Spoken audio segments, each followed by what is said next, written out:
que vai gravar? Vai, então, ó, eu vou gravar a aula, tá, gente? Pra, né, depois, caso vocês precisem. Então, aqui tá o material de vocês, onde a gente tá. Página 12, um mundo acima das nossas cabeças, ok? Eu vou aqui ampliar a imagem, certo? Aqui da página 12. Eu esqueço que não é ali que mexe, é aqui no outro, certo? Então, olha só. Aqui é uma foto de cima, né, do teto da Capela Sistina. E eu gostaria que vocês olhassem para isso daqui. Daqui a pouco eu vou compartilhar com vocês uma espécie de tour virtual dentro desse lugar, certo? Eu queria chamar a atenção de vocês para o seguinte: a Capela Sistina, pessoal, vou tirar aqui o compartilhamento agora. A Capela Sistina, ela é extremamente... Ok, deixa eu só voltar aqui. Cadê eu aqui? A Capela Sistina, pessoal, ela é uma sala dentro do Vaticano.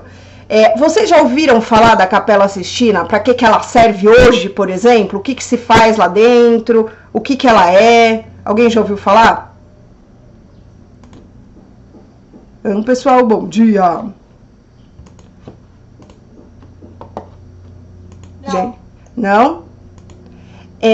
Por exemplo, ó, vou contar aqui para vocês rapidinho.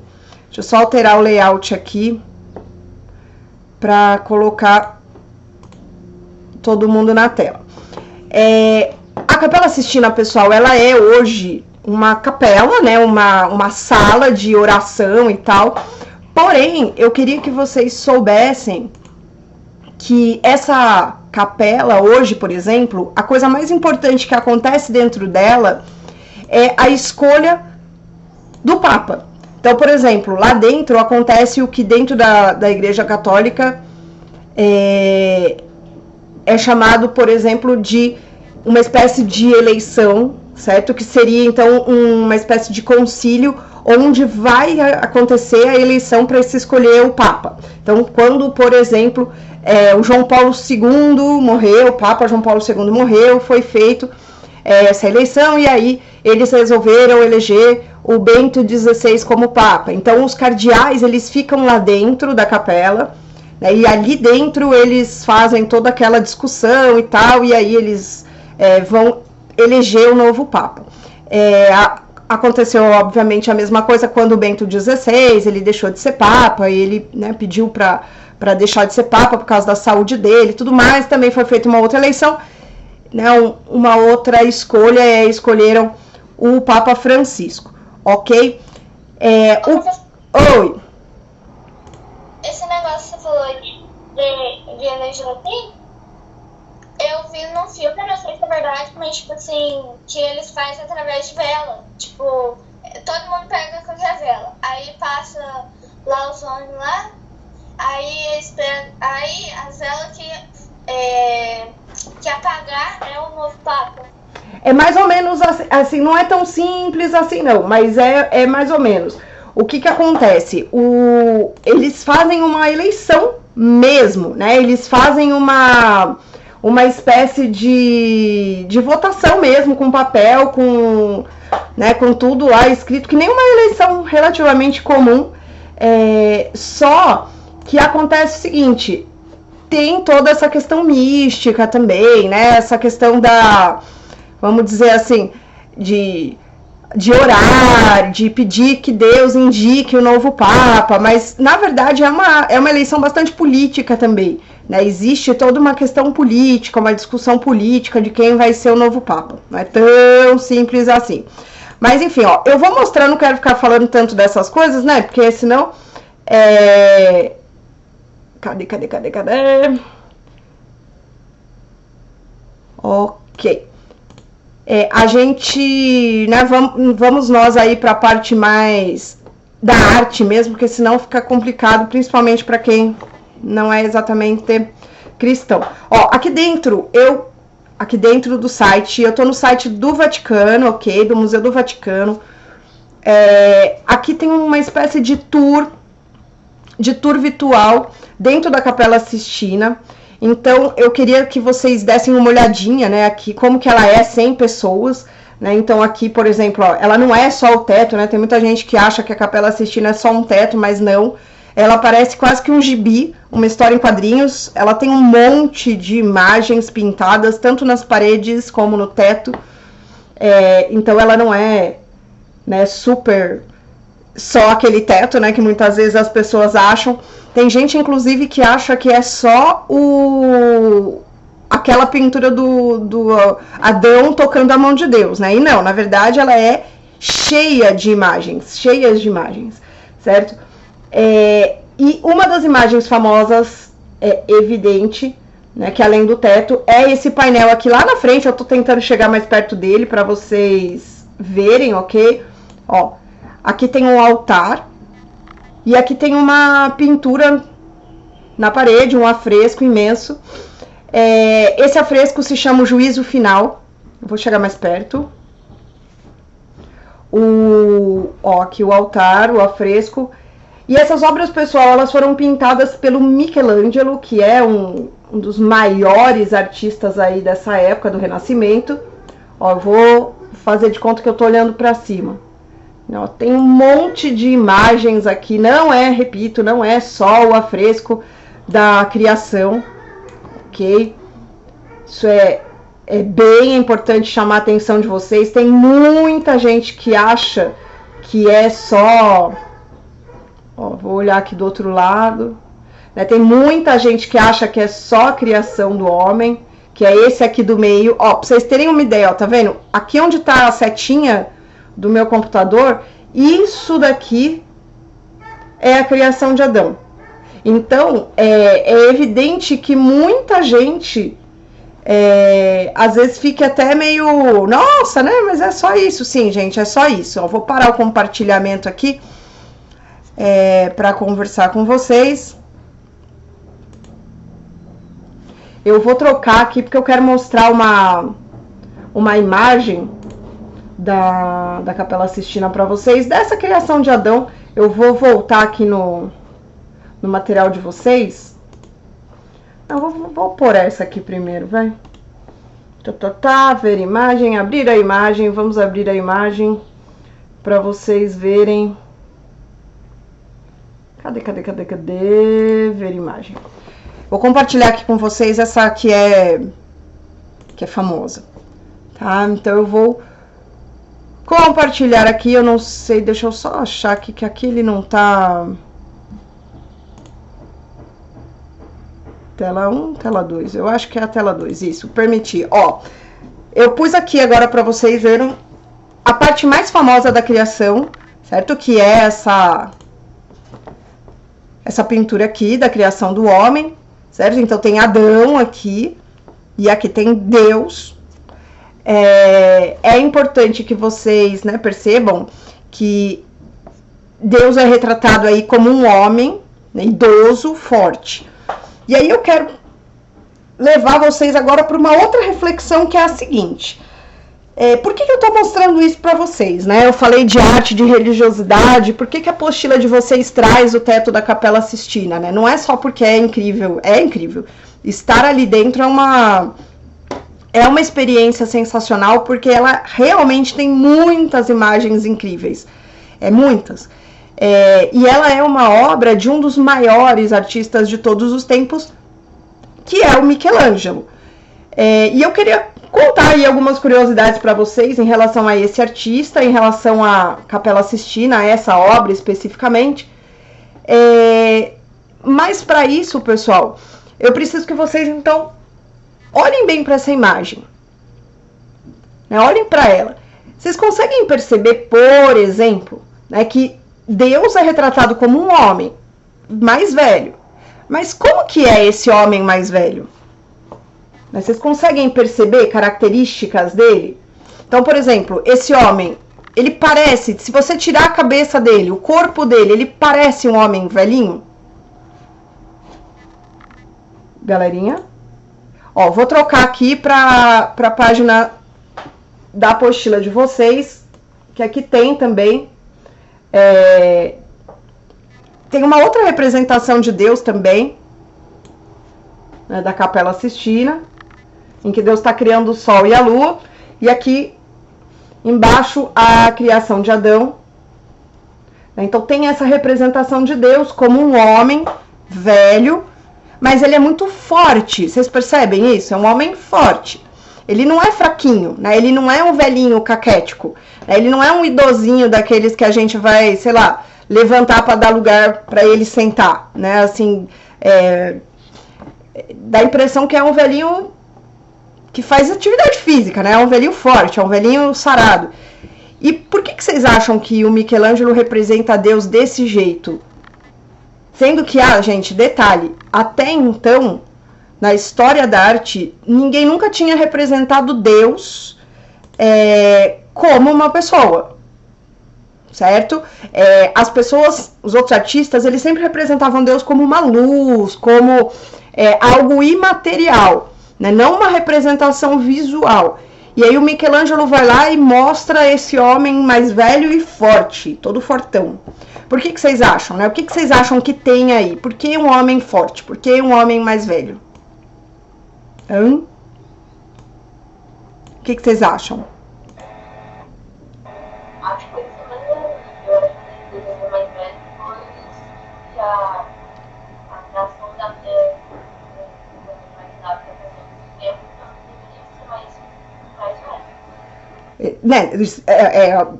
Isso aí, uma das questões é essa mesmo, né? Então, se ele é o criador de tudo, ele veio antes, logo ele é mais velho, né? Então, isso é importante. Mas quando a gente pensa também nas pessoas mais velhas, o que a gente geralmente relaciona a essas pessoas mais velhas?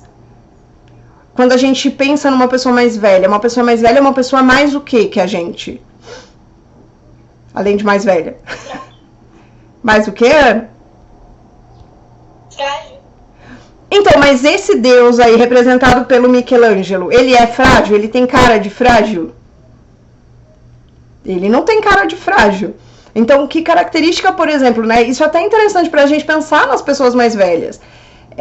Quando a gente pensa nas pessoas mais velhas, nos nossos avós, por exemplo, eles são mais frágeis. Mas, em compensação, eles são mais o que a gente, além de mais velhos, assim? O que eles têm a mais? Experiência, pois eles têm mais vivência, exatamente por eles serem mais velhos. Logo, eles são mais sábios do que a gente.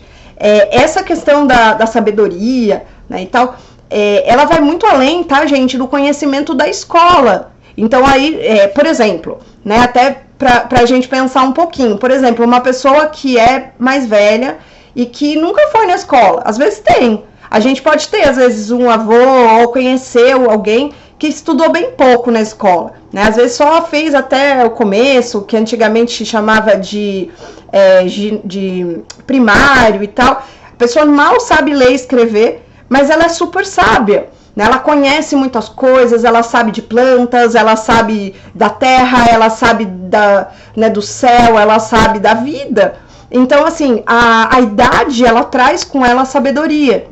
Então, assim, ao invés de trazer uma pessoa frágil, né, os cabelos brancos, aí a barba branca de Deus, ela não vai trazer a fragilidade, né? Ela traz a sabedoria de quem é mais velho, né? Então, mostrando Deus como um homem mais sábio do que nós, né? Como alguém, né, um ser mais sábio, só que também um ser muito forte, né? Ele não é um velhinho frágil, né? Ele é forte, ele é musculoso e tal. Então, assim, para mostrar pra gente que Michelangelo enxerga Deus como alguém que é sábio, mas é forte, certo? Eu vou fazer o seguinte, gente, eu vou trocar, não era isso que eu queria pôr, eu vou pôr aqui pra vocês, deixa eu só mudar aqui a minha... Cadê? Ué. Eu vou pôr aqui pra vocês Eu fechei aqui um negócio. Eu vou colocar pra vocês uma apresentação de PowerPoint, pessoal, que mostra algumas outras obras dessa época pra gente comparar, além da Capela Sistina, tá? Então, só um minutinho que eu já tô ligando aqui pra compartilhar com vocês.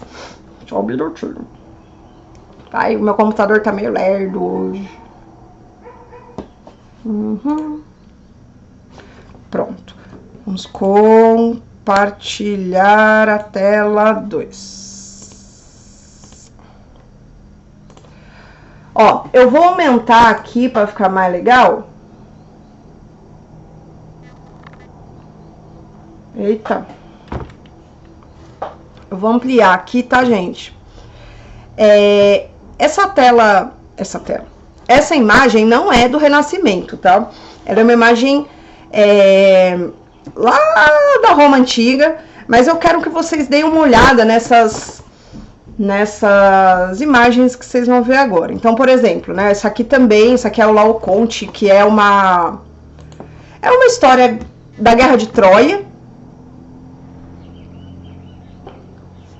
mas é uma escultura romana aqui também. Eu quero que vocês percebam os corpos dessas pessoas, né, desses homens extremamente fortes, dos corpos super delineados. Essa é uma escultura grega. Gente, isso tudo é antes de Cristo, tá? Essas esculturas são bem antigas, certo? Aqui também a arquitetura romana, aquela era grega, aquela romana, né? Ó, grego, Partenon, isso aqui é o Panteão Romano. Pintura de Roma antes de Cristo também, algumas pinturas. E aí a gente chega no Renascimento, né? Na época da Idade Média, antes, né, que se perde a técnica, né? Não sei se vocês... Ó, isso aqui é uma arte cristã, tá? E, gente, eu tô fazendo isso para poder voltar lá na Capela Sistina, tá? Então, aqui tem uma escultura romana, de antes de Cristo, e aqui tem uma escultura que é romana também, né, da Itália, só que é depois de Cristo, né? Ela é do período que a gente conheceu como Idade Média. Então aqui, olha de novo essas esculturas, ó. Olha aqui a representação desse homem carregando um bebê.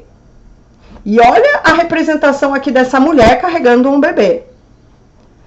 Vocês conseguem perceber o quanto que essa aqui, que tem a mulher, ela é bem mais torta, vamos dizer assim? Ela não é tão perfeitinha.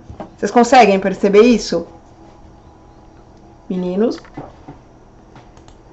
Né? Aí eu quero chamar a atenção rapidinho, eu não vou... Até eu brinco aqui, é uma brincadeira com as Tartarugas Ninja, tá, gente? Porque, sei lá, né? Tartarugas Ninja, os grandes artistas do Renascimento, né? As Tartarugas Ninja. E aqui tá o Michelangelo, né? Que é uma das Tartarugas Ninja, além do Leonardo, Rafael e Donatello. Só para vocês conhecerem, né, o Donatello, além de Tartaruga Ninja, também era um artista do Renascimento, ele vai fazer esculturas. Eu quero chamar a atenção aqui de vocês, né, para essas obras, mas de verdade o importante pra gente é pensar a época como um todo, né? O Leonardo da Vinci, que com certeza é muito mais famoso, muito mais conhecido. E aí eu chego nesse desenho aqui famosíssimo do Leonardo da Vinci, que coloca o homem no centro das coisas. Vocês já estudaram em história? Eu acho que já, tá? Pelo que eu vi, eu só não sei se vocês vão lembrar. Uma das características que tem na arte renascentista, que tem a ver até com, por exemplo, essas pesquisas todas que o Leonardo faz, né, obras do Leonardo da Vinci. Eu vou pro Michelangelo aqui rapidinho, tá, gente? Vou deixar o Davi aqui, peladão. Pessoal, de novo, o que aquela obra do Leonardo da Vinci, por exemplo, do homem dentro de uma circunferência, o homem vitruviano, chama aquilo lá, o que isso tem a ver com a época? Vocês já estudaram história, né? Então, assim, por que eu quero falar disso? Pra gente chegar lá na Capela Sistina, de novo naquela representação de Deus e do homem. O que o Leonardo e todos os outros artistas do Renascimento vão trazer para a arte? Que na verdade, não só na arte, né, gente? É um pensamento de tudo naquela época. O que eles pensam? Qual que é o grande pensamento do Renascimento? Quem que lembra? Bom dia! Vocês não lembram, gente? Vocês já estudaram história.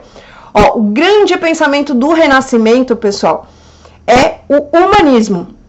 É o antropocentrismo, é o homem no centro do universo, não mais só Deus, como era na Idade Média. Lá na Idade Média, a gente tem, lembra aquela escultura feiosa lá? A gente tem, vou colocar aqui em destaque a apresentação, isso aqui é uma escultura do Michelangelo. Na Idade Média, pessoal, a gente tem uma percepção de que Deus é o centro de tudo apenas, e que, portanto, o homem, né, não tem que fazer coisas grandiosas, porque só Deus pode fazer coisas grandiosas. Só que no Renascimento, os homens começam a pensar no homem como centro da criação, né? Então, o homem como imagem de Deus, e se o homem é a imagem de Deus, a imagem e semelhança de Deus, o homem pode fazer sim coisas grandiosas. E aí eles vão trazer de volta coisas da Grécia Antiga, da Roma Antiga, para tentar mostrar na arte deles, daquele momento. Então, a arte do Michelangelo, ó, se você olhar essa escultura aqui, eu não sei se vocês vão direto, mas assim, ela lembra algum personagem para vocês da mitologia, por exemplo? Ela parece algum... Quem? Poseidon, com certeza, é muito bem observado. Essa escultura parece demais Poseidon, demais. Se tivesse um tritão aqui, né, o tridente, aquele garfão, né, assim, do Poseidon, vocês, né, teriam de primeira pensado nele. Só que eu digo para vocês, não é Poseidon, é São Pedro. Mas parece Poseidon, né? Então, assim, por quê? Porque o Michelangelo vai se inspirar na cultura grega. Então, ele vai fazer um cara barbudo, com essa barba, que até lembra muito essa coisa do mar e tal, do Poseidon. A gente tem vários piratas, né? Até tem no filme do Piratas do Caribe, que tem um dos piratas, eu esqueci o nome dele agora, que parece polvos, né, assim, na barba, parecido com isso aqui. Mas, ó, todo fortão e tal, só que na verdade é São Pedro, entende? Então, assim, a gente quase que não percebe, né? Mas é isso, eles vão trazer de volta, esses artistas vão trazer de volta a cultura grega e com ela essa ideia do humanismo. Então, a valorização do ser humano, do corpo humano, da imagem e semelhança de Deus mesmo, como está dizendo até na Bíblia. Aqui a gente tem uma das obras mais famosas do Michelangelo, que é a Pietà, que é Maria carregando Jesus morto. Olha aqui, né, gente, o trabalho de tecido aqui, que na verdade é mármore, isso é pedra. É incrível, não é? Eu acho incrível. Enfim, o que eu queria chamar a atenção de vocês, pessoal... Na hora da Capela Sistina eu paguei, desculpa aí. Vou apresentar aqui de novo. Então, assim, aqui é a Capela Sistina e a criação de Deus. Então, vamos voltar aí à Capela Sistina, a criação de Adão, criação do homem. Então, quando a gente vê aqui esse Deus que é forte, que é um velho, que tem a sabedoria dos mais velhos, né, mas tem a força do jovem, do atleta ali quase. Esse ser que vai dar a vida a Adão. Então ele toca, esse é um dos gestos mais famosos da história da arte. E mesmo Adão, né? Adão é representado também como um homem musculoso, ok? Agora eu chamo a atenção de vocês para uma coisa que muita gente fala dessa pintura. Se você notar, né, até vocês podem olhar na apostila de vocês, aí no material de vocês, ó, eu vou descer aqui o compartilhamento para voltar na apostila de vocês. Se a gente olhar aqui, né, ó, aqui na apostila de vocês, tá ali, ó, a criação de Adão, Capela Sistina. O que parece isso aqui? O que parece essa estrutura? Eu vou até ampliar aqui um pouquinho. Eu sei que tem aí, vocês têm aí, né? Deveriam ter aí, pelo menos, para vocês verem de pertinho. Mas o que parece isso aqui? Oi, pessoal. Quem arrisca? Quem arrisca? O que parece? Oi? Não exatamente. É algo do corpo, mas não exatamente essas coisas. Olha bem o formato dele. Não? Ó, vou colocar aqui para vocês verem. Ó. Criação de... Opa, escrevi errado. De Adão. Vamos ver o que aparece. Imagens. Olha aqui. Se a gente parar para pensar, vocês estão vendo aqui essa imagem? O modo como Michelangelo, ó, vou colocar essa outra aqui. O modo como Michelangelo mostra essas... Ficou pequena aqui, mas tudo bem. Essas pessoas seriam anjinhos, né? Vamos dizer assim, com Deus, é exatamente o formato do cérebro. E aqui, inclusive, esses pedaços a gente pode dizer que tem relação com as veias e artérias que saem. Ó, esses pedacinhos aqui, que saem mesmo do cérebro, são veias, como se fossem assim, veias e artérias. Outra coisa que algumas pessoas relacionam aqui, é que nem uma faixa, né, um pano verdinho aqui saindo. Muita gente relaciona também que é uma ligação como se fosse a ligação da medula, a medula espinhal, que é o que vai fazer com que, né, o nosso cérebro acabe sendo ligado com todo o resto. Então, assim, tem muita pesquisa, tem muitos estudos, tem muita gente que vai relacionar, então, eu tô aumentando mais aqui para vocês verem, que vai relacionar, então, essa parte com o pensamento humanista, com o pensamento do Renascimento, que é o quê? A racionalidade. Então, existe a presença do cristianismo, mas não mais aquele cristianismo... Ah, Deus fez, então tá bom. Porque sim, sabe? Por que as coisas acontecem? Porque Deus quis, acabou, pronto. Não, né? Existe a ideia de que é preciso pensar, é preciso entender as coisas. Então, esse é um pensamento mais científico, é um pensamento mais racional, né? Mais cerebral. Então, como Deus como centro desse pensamento a partir de agora. Não mais só Deus, porque sim e acabou.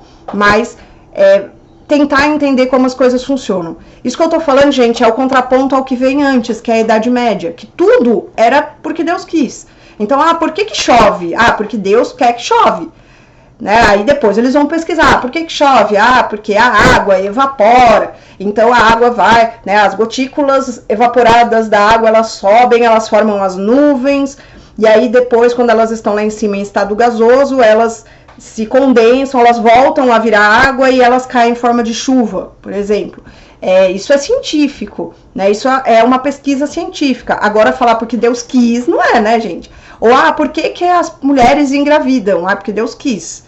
Por que as plantas nascem? Porque Deus quis. Colocar tudo na conta de Deus, assim, simples, sem tentar entender, não tem nem um pouco a ver com o pensamento científico, humanista do Renascimento, certo? Então, não é descartar Deus, mas é colocar a razão junto com Deus, né? Como Deus é aquele que nos dá a razão, Deus é aquele que nos dá o cérebro para pensar. Então, vamos pensar, ok?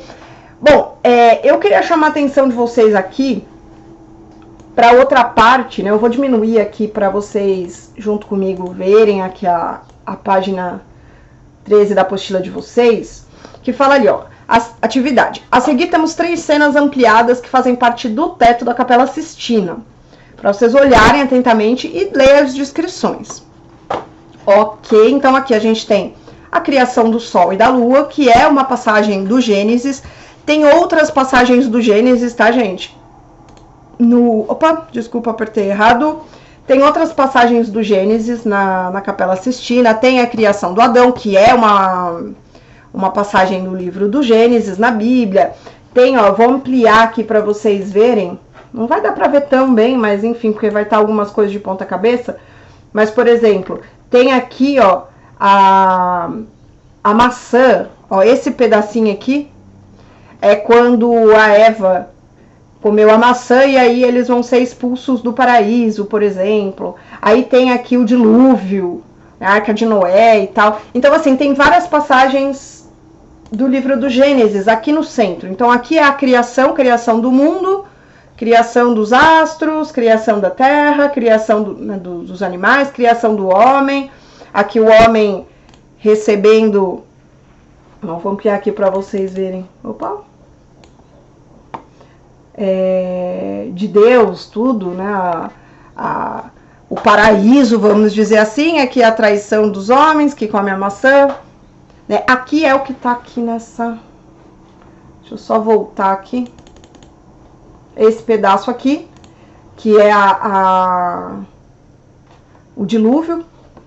Não, Michelangelo, Buonarroti, dilúvio universal. E ali depois a última é quando a Arca de Noé para e acaba, vem a pombinha e tudo mais, enfim. Tá? Então, assim, aqui tem essas 3 imagens e ali embaixo tem a descrição. Então, ó, uma das mais famosas cenas da Capela Sistina, Deus representado pela figura grisalha e forte, está prestes a tocar Adão que receberá a centelha da vida. Evidentemente, né, gente, é esta daqui, ok? Aqui, quer dizer, perdão, o homem. Certo? Então, Deus criando o homem. É a mais famosa, com certeza. Eu quero chamar a atenção de vocês que ele é grisalho, ele parece um velho, mas não é para mostrar a fraqueza dos idosos, muito pelo contrário, mas sim a sabedoria dos idosos. Aí o outro, ó, cena que representa o dilúvio, apresenta pessoas tentando se salvar da grande inundação, e ao fundo flutua a Arca de Noé. Né? Então, aqui, evidentemente... Não tem, é bem fácil, né, gente, esse exercício. Por isso que eu nem me ative a tirar aqui a respostinha para vocês. E aí a terceira Deus é representado pela figura vestida com uma túnica que com os braços estendidos cria o sol e a lua. Ok? Queria que vocês marcassem aí, isso é bem facinho. E antes de... Cadê aqui? Ó, aqui eu queria chamar a atenção de vocês para esse pedaço da criação ainda, dentro do processo de Gênesis, né, ó, a Eva e o Adão pegando a maçã da serpente, ó, tá vendo a serpente aqui enrolada, essa mulher, a serpente vira uma mulher, tá, gente, aqui, mas ó, que bacana, toda enrolada aqui na árvore, e aqui eles sendo expulsos do paraíso, ok, pelo anjo.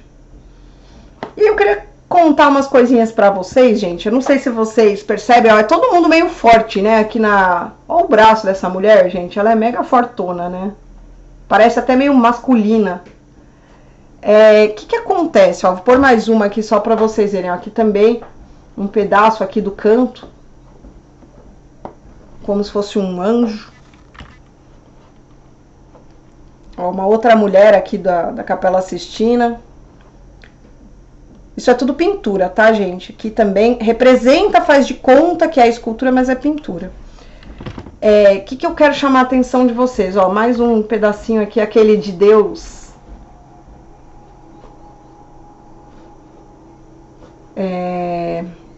Criando o Sol e a Lua, né? O Sol e a Lua.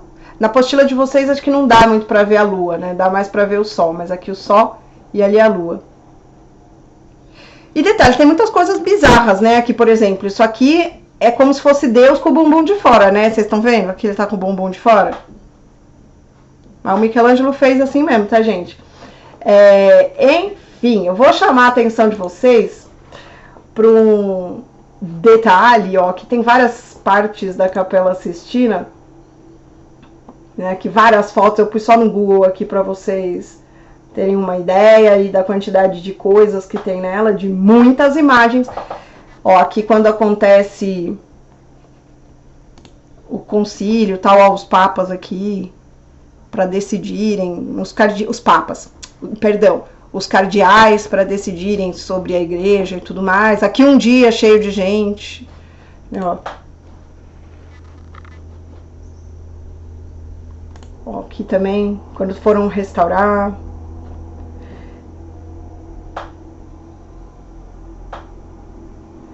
Ok?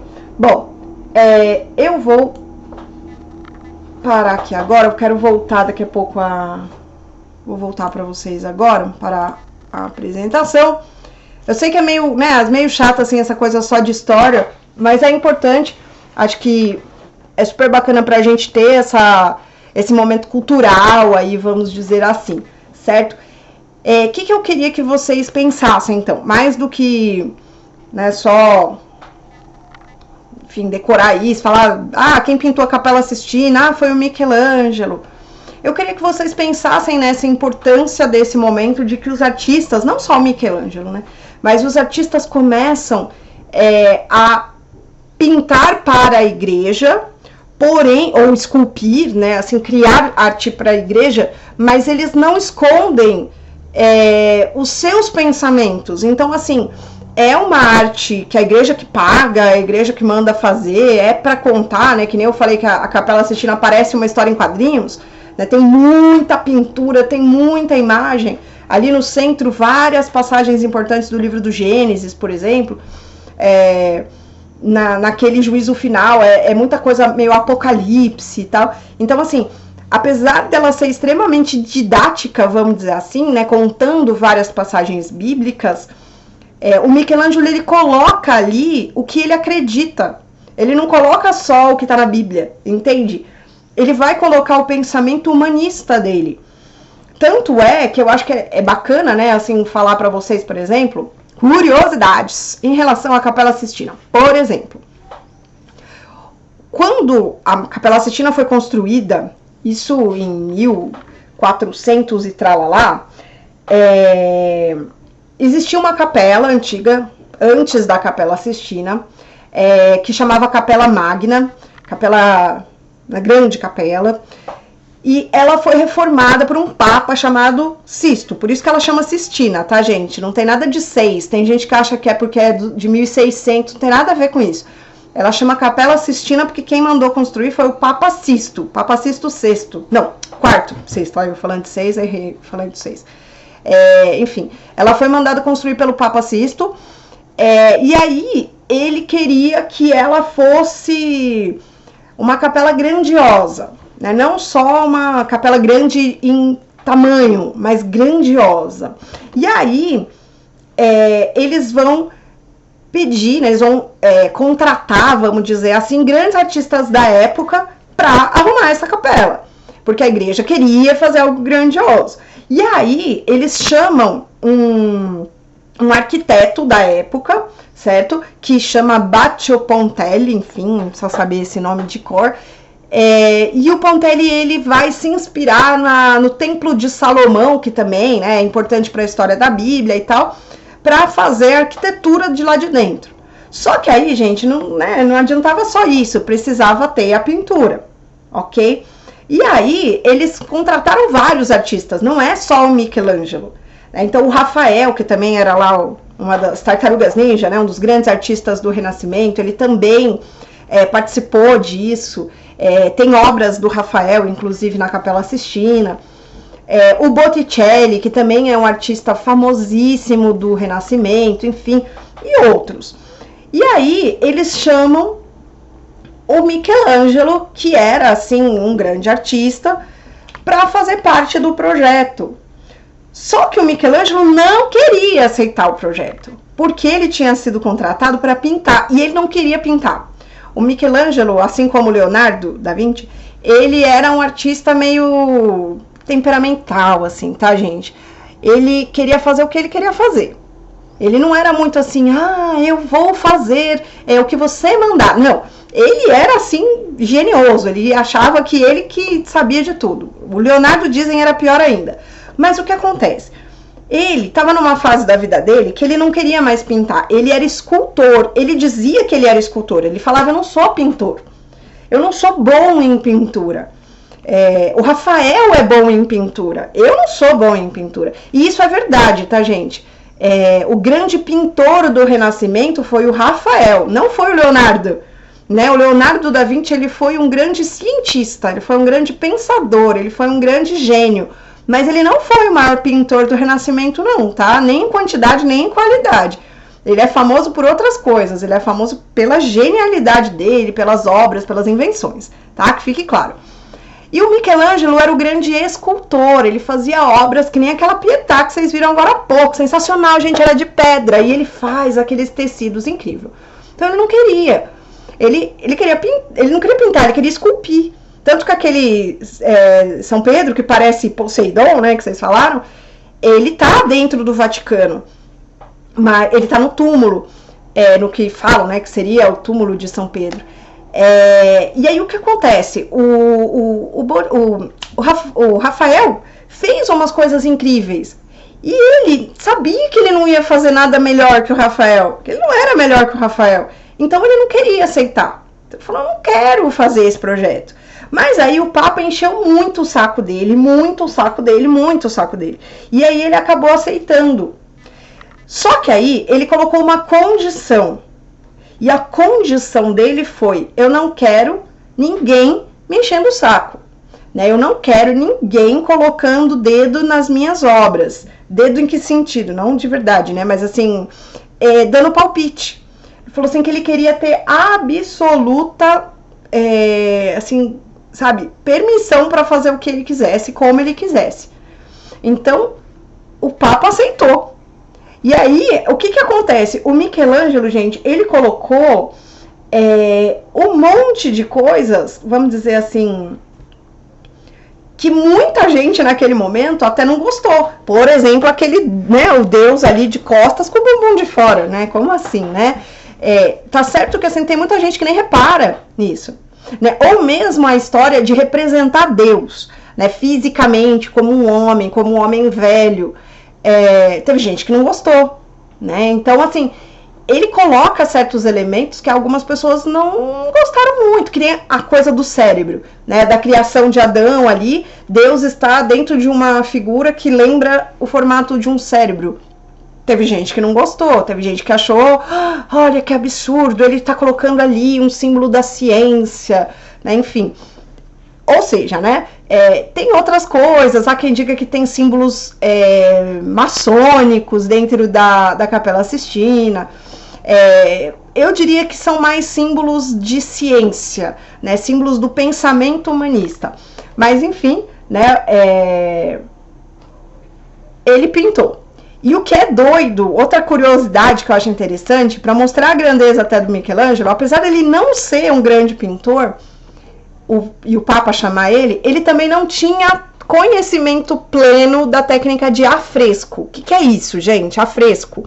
A Capela Sistina, bem como a maioria das pinturas em igrejas, elas são feitas usando uma técnica que chama afresco, que é o seguinte, como o nome diz, né, a palavra afresco, ela é pintada na superfície fresca. O que isso significa?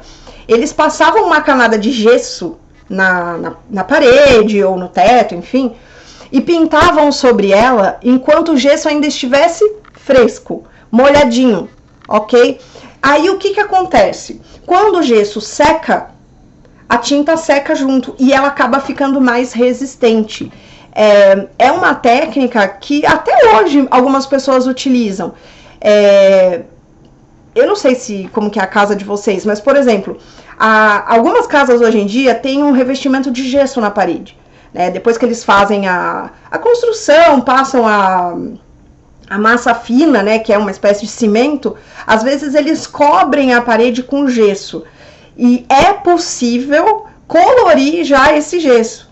Só que ele fica com uma cor não tão forte, né, não tão vibrante. Mas é possível. Né? Enquanto o gesso ainda está molinho, úmido, é possível colorir. Então a técnica da pintura em afresco era isso. Você passava o gesso e antes dele secar completamente, você já pintava. Então quando ele secava, ele ficava aquela camada grossa de pintura.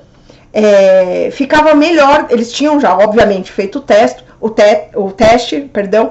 que ficava muito melhor do que passar o gesso, esperar secar e pintar.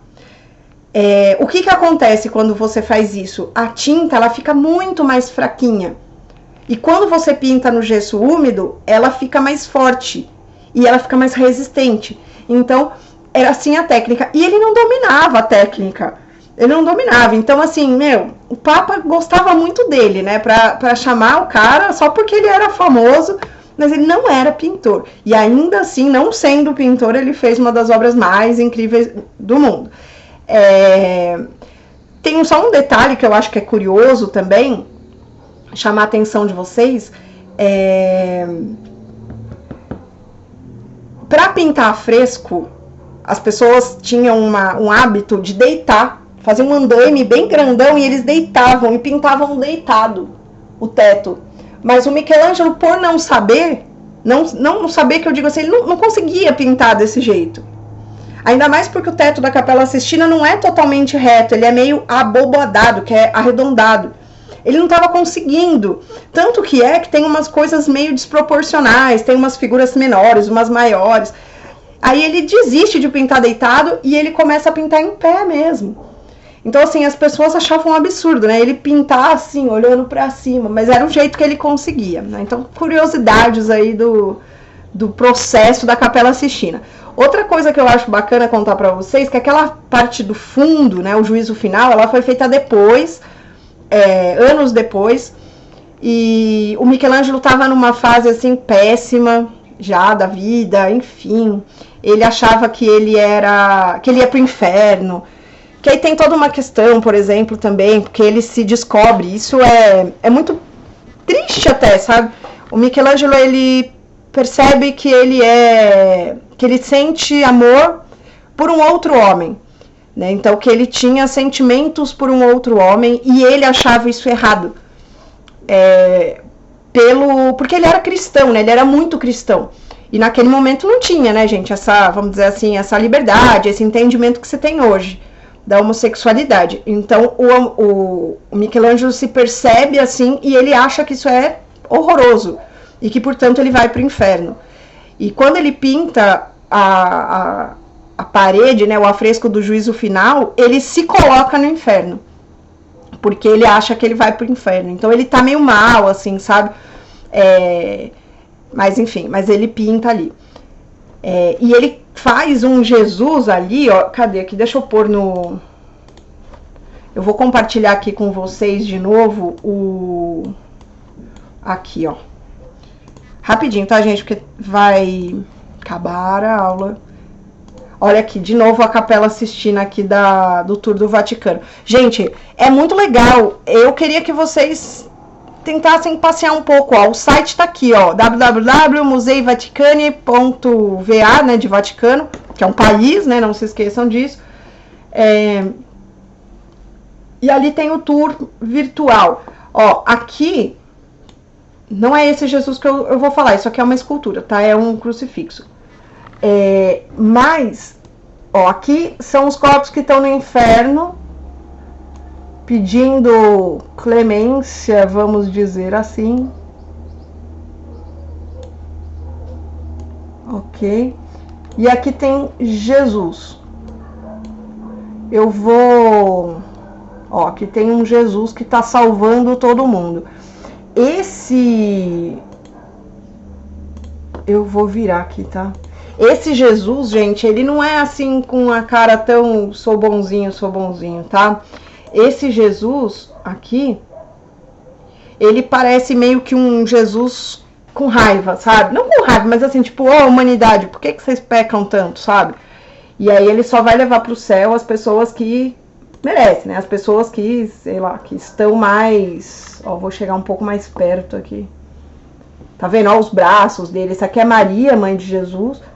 E aquele, tipo, né? Vamos lá, vocês pecaram, quem pecou agora vai pro inferno mesmo.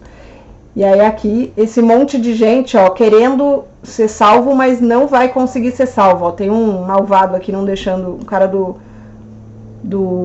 inferno, impedindo as pessoas de saírem, ok? Aqui esse monte de gente. Inclusive, gente, ó, o Michelangelo. Inclusive, o Michelangelo, ele acaba pintando alguns papas também ali no inferno, tá? Alguns padres, isso é meio polêmico. Mas, né? Então, ó, isso aqui é a Capela Sistina, ela é imensa. Ela é cheia de imagens, mas o que o Michelangelo pintou é isso aqui, e o teto, tá, gente? O resto não é Michelangelo, não, tá? Só para vocês conhecerem, certo? Gente, eu queria só chamar a atenção de vocês agora para uma coisa. Semana que vem eu quero falar de Minas, da presença da arte religiosa em Minas Gerais. Então, liçãozinha de casa para vocês, rapidinho. Não é uma lição de escrever, é uma lição de pesquisa, de olhar, de ver por aí. Eu queria que vocês tentassem perceber, tanto na cidade de vocês, que vocês pensassem aí na região, nem que seja só, por exemplo, né, aí em Lambari, Jesuânia, sei lá, o que vocês já foram aí perto de vocês, como que são as representações religiosas, seja do cristianismo, certo? Ou até de outras religiões, mas manifestações artísticas de qualquer linguagem que vocês percebem aí em Minas, principalmente na região de vocês, tá? Pra gente fazer uma comparação, vamos dizer assim, um paralelo cultural aí com o que a gente viu até agora, tá? Então é isso, queria ver se alguém aqui quer falar alguma coisa, se alguém quer conversar, perguntar, comentar. Tentem passear lá no site Se você colocar no Google passeio virtual ou tour virtual Capela Sistina, tem mais coisa, tá? Não é só isso aqui não, dá pra você conhecer outras coisas do Museu do Vaticano que são bem legais, ok? Essa Capela Sistina vazia só dá pra ver pela internet, ou se você um dia virar o Papa, porque senão não dá. Nós, seres humanos comuns, réis mortais, assim, não podemos entrar sozinhos na Capela Sistina, nem, tipo, presidente de nenhum lugar, assim, tá? Como eu brinco, né, acho que a única maneira, talvez você pode ser faxineiro do Vaticano também, né, de repente, mas acho que ele não limpa sozinho também. Bom, mas enfim, então assim, cultura, é arte, independente da religião, né? Eu quis mostrar isso, além de porque tá na apostila, porque eu acho que é legal trazer um artista meio que não é tão religioso, é religioso, mas não é tão, assim, é meio rebelde, né? Vamos dizer assim, pra vocês verem que o importante ali era a arte mais do que a religião em si, tá bom? Perguntas, colocações? Se não, vou falar tchau, que já são 9 horas, é hora da outra aula de vocês, tá bom? Então tenta dar uma olhada de verdade, tá? Ou dar uma olhada como é que é dentro da igreja, reparar, né? Reparar no prédio, por exemplo, reparar em músicas, reparar em, por exemplo, se tem alguma dança, enfim, né? De várias religiosidades aí, de maneiras de expressar a religiosidade que tem aí na região de vocês, tá bom? Um beijo, gente. Tchau, tchau, tchau. Até mais. E é isso.